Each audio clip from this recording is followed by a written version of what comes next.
Constantine can rightfully claim the title of great, for he turned the history of the world into a new course and made Christianity, which until then had suffered bloody persecution, the religion of the state. And so, as people from around the Roman Empire entered the Christian church, they brought with them many of their former pagan beliefs and practices. Over time, church leaders began to embrace the regal robes and flamboyant ceremony that was part of the pagan religions. And in place of the simple commands of God, they began to teach superstitions and man-made traditions. Now, instead of the Christian church converting the heathen world, the pagans were converting the church. You're trying to Christianize an empire. You're trying to Christianize a pagan culture. The old basilicas were basically pagan temples. Put a cross over it. Put in paintings of biblical scenes, biblical heroes and saints and martyrs. The speed with which the early church tobogganed into apostasy will take your breath away. As millions of pagans hastily joined the church, they were naturally reluctant to dispose of their idol treasures. The Romans and the Greeks were so used to being surrounded by symbols of their deities. They began doing the same thing with Christianity. So many of these new converts just relabeled their idols with Christian names, like Paul, Mary, and Peter.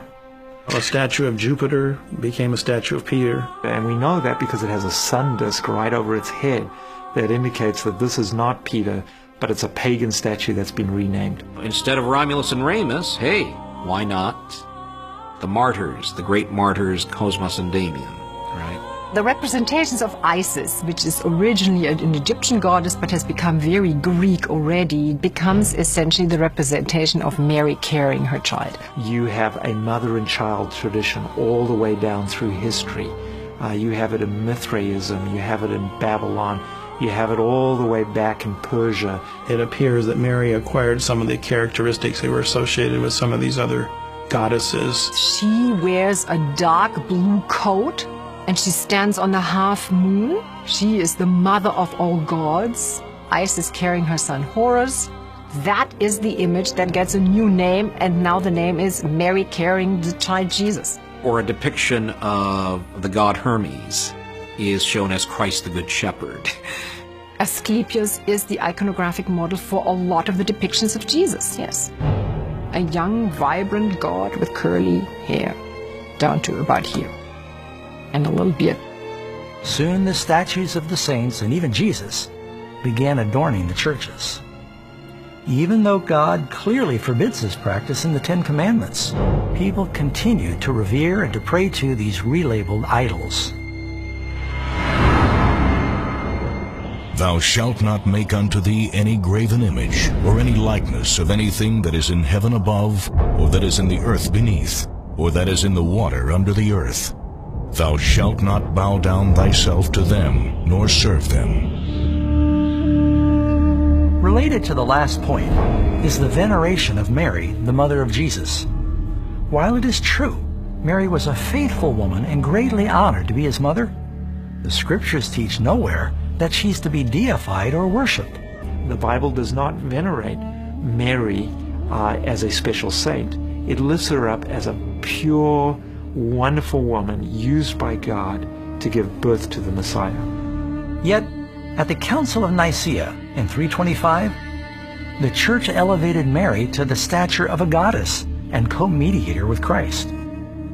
Even as early as the late 4th century, churches were being dedicated to the Virgin Mary. But sadly, these were not the only errors that slipped in during this time.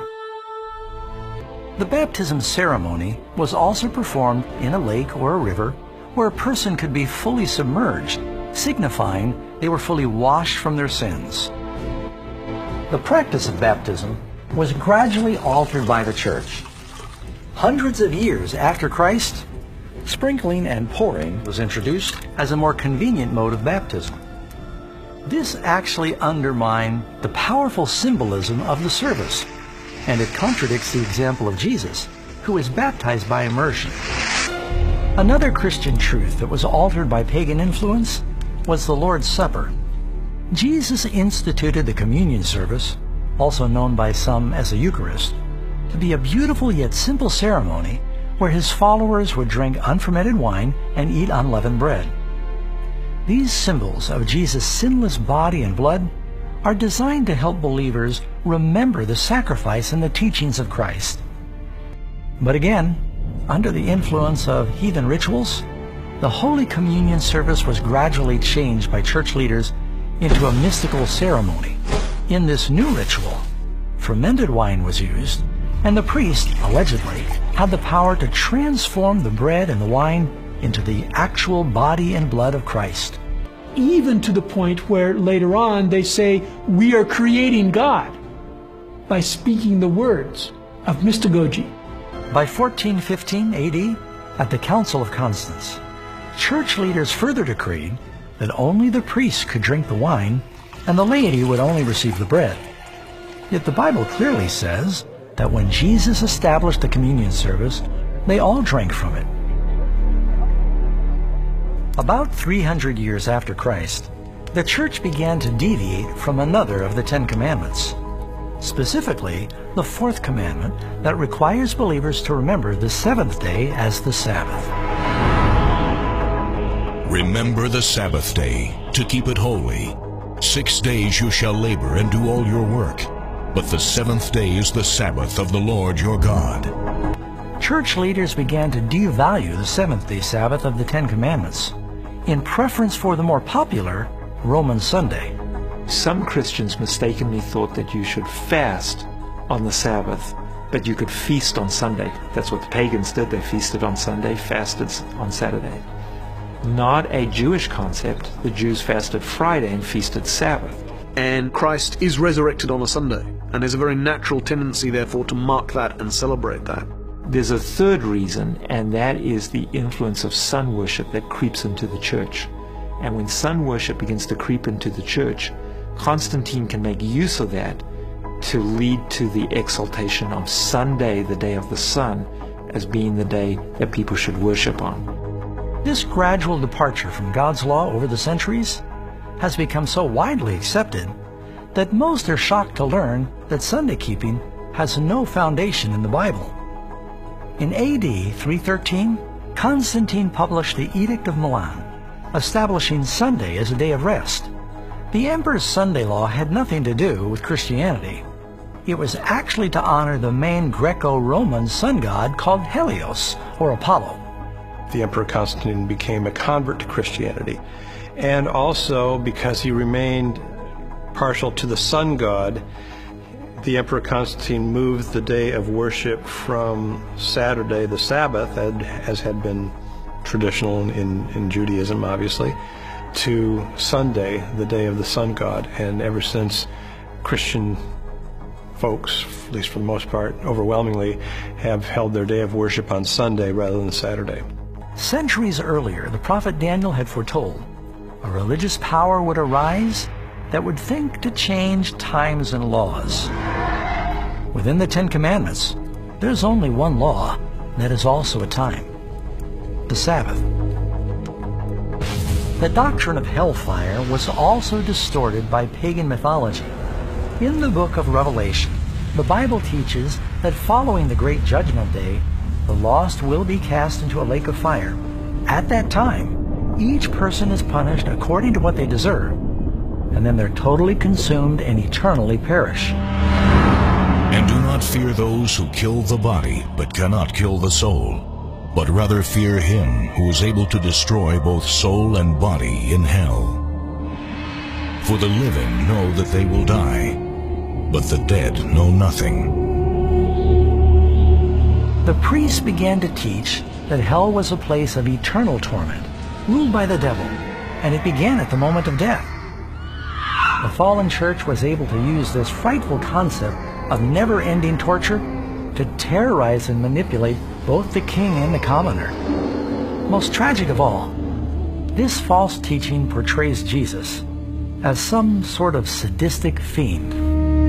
It's encouraged some atheists and agnostics to challenge Christianity and Christianity's idea of a loving God if he does something that is worse than even what Hitler did.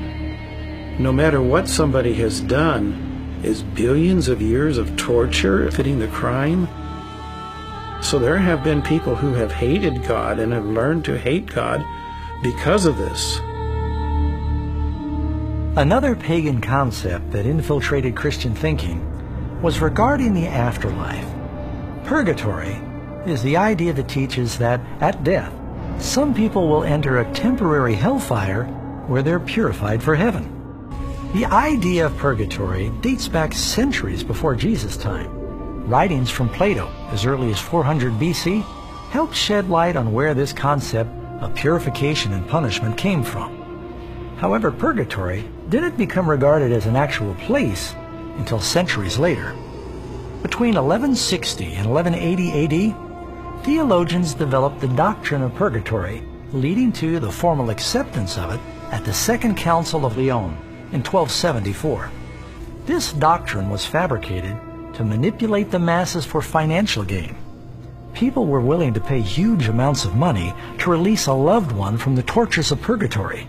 Of course, believers could never really be sure when someone left purgatory, so the money kept flowing into the pockets of corrupt priests. The head of the church would have people going out to raise money and encourage people to give their money to the church, buy people out of purgatory, so they could fund these elaborate buildings. This belief in purgatory is also built on the dangerous concept that the works and the prayers of the living can somehow alter the destiny of the dead. Yet Jesus made it very clear there is no limbo or purgatory. After death, a person's next conscious thought was the resurrection and their eternal reward.